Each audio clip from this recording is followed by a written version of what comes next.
Pinapahirapan pa lalo ni Anthony Davis ang Golden State Warriors na makuha siya kung yung Washington Wizards ay payag na mag-trade para sa Warriors sa kanilang nakakasakal na asking price para kay Davis. Ngayon, dumagdag pa mismo si Davis na naghahanap ng $275 million na extension sa loob ng 4 na taon.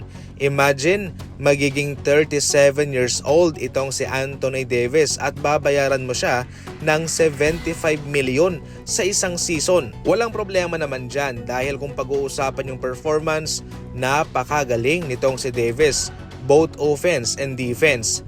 Pero kapag tinamaan to ng injury, tapos na. Si Anthony Davis yung tipong big man na kilala bilang magaling umiscore, magaling dumepensa. Mahihirapan ka talagang makalusot sa kanya.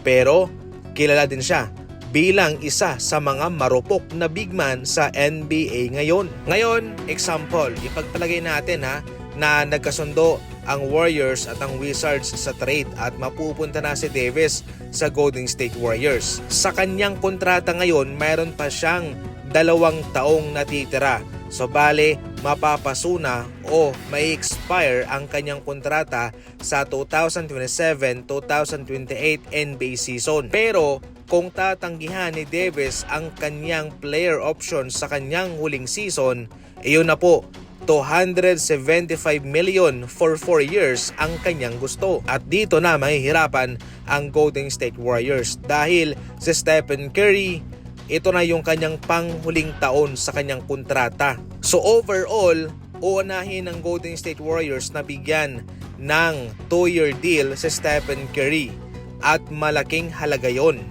Ngayon, pagkatapos kay Stephen Curry, sa kasunod na season, si Davis naman, $275 million sa loob ng 4 na taon. So dyan pa lang mga idol, malaki na yan sa kanilang apron, malaki na yan sa kanilang luxury tax. Magpapahirap yan sa kanila.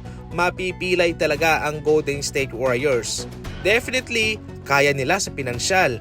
Pero dahil sa mga apron, mahihirapan silang gumalaw. Sa pangkabuuan, okay, pwede silang mag-trade kay Davis. Pero mayroong limitasyon.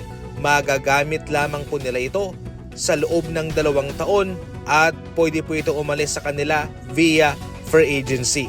Yun lamang po mga idol.